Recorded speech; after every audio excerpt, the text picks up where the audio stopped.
Sevinçsiz ömrüme sevinç getirdin.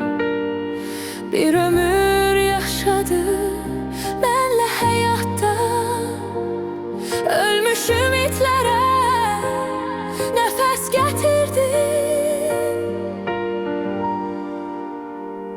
Senden başkasını sevebilmerem.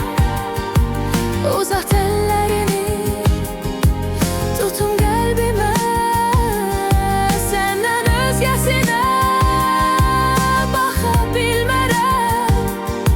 Birce bak ne olar gözlerime.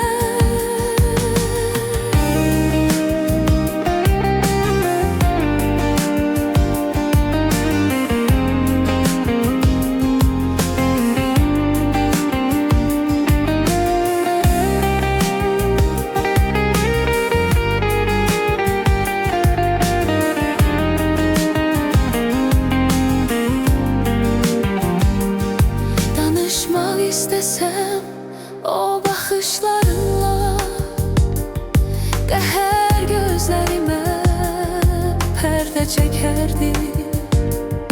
Tutsam ellerini rüyalarımda, sensizliği sessizce o yan değerdi. Senden başkasını sevebilmerem.